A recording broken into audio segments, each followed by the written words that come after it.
My apologies, everybody. I continue to forget to put my GoPro on when we start projects. I'm still getting used to this whole making a channel thing. As you can see this morning, it's nice and wet out. We decided to get a burn permit, so we are going to go ahead and burn some of our undergrowth that we pulled out from underneath the trees here. We are also in the process of building some raised beds, which I'll take you up and show you in a minute. Just wanted to show you what we're doing down here. This is mostly green stuff. Stuff that's not really suitable to put in the raised beds. We are going to line the bottom of the raised beds with decomposing wood and so forth that's already in there. We also have some leaves that we're going to put in there, so we're going to let it kind of self-mulch. But I wanted you to see the burn pile, see what we're doing here, and in a moment here I will take you up and show you the first raised bed. So you can see behind me, at least I think you can see behind me, that we are creating a raised bed. This is our first one. But we are creating this out of fallen timber. We have a lot of cedar here, a lot of cedar undergrowth, a lot of cedar down, a lot of cedar dead. Cedar, of course, lasts for a long, long time. So we are actually going to do some rough, pinned together, stacked log raised beds here as our first go. So I'm going to let this video just run. We're going to continue to work. We've decided for this channel we're going to keep things pretty raw and real. So you can kind of see us in real time instead of editing too heavily. I just frankly don't have the energy to do that. So we're going to start with this and we will see where things go. That is what I thought. Okay, you're on video, so.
All right, well, I'm going to go ahead and presume that we're still recording here, but we are going to close this off. You can see we've got our sides put up. We're going to put some wood in the bottom. We're going to put some leaves in the bottom. Of course, eventually we're going to fill this with compost, and we're going to put some manure in there, all kinds of good things, which I will show at a later date. But we're going to cut this off here because I'm pretty sure my video time is going to run out. And we will catch up later after we've put our side pins in and do a recap here at the end of the day. Okay, so this is our closer for the day. As you can see, we have accomplished not as much as I'd like, but quite a bit. So you can see, sorry, I gotta loosen my camera up. We've got one almost completely done here and a second frame built. We've got to go, we're harvesting wood as we do this, downed wood, so it takes a little bit of time to get everything put together, but I am reasonably pleased with our progress today. We'll do more tomorrow, and we brought our friend's chipper, so we're mulching up some of our leaves and some small twigs to fill the bottoms in. You can see we have wood already in the bottom of this one. We'll continue that same journey tomorrow, so we will see you then. Good morning, everybody. As you can see behind me, we've made more progress on our raised beds. We actually have another bed up the hill up here, which will end up being our potato bed. But I am going to get to work using the mulcher you see in the background. Doesn't do very good on large sticks, but it does a really good job on leaves, so we're going to continue to mulch some leaves. So I'm just going to get started on that and let the camera run for a little bit and come back at the end and recap.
That's a heap of fun. It doesn't like the branches. The branches get jammed down in there.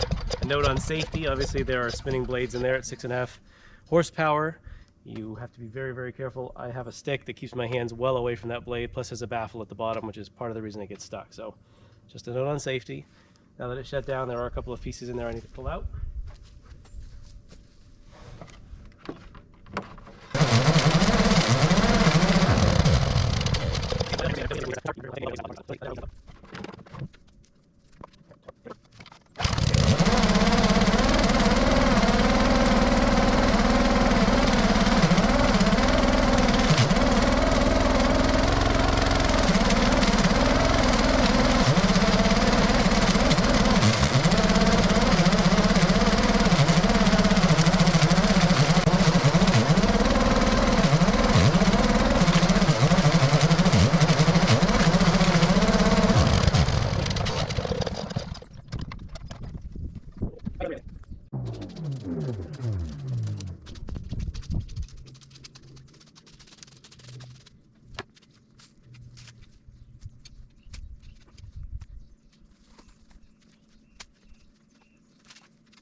that is the end of that.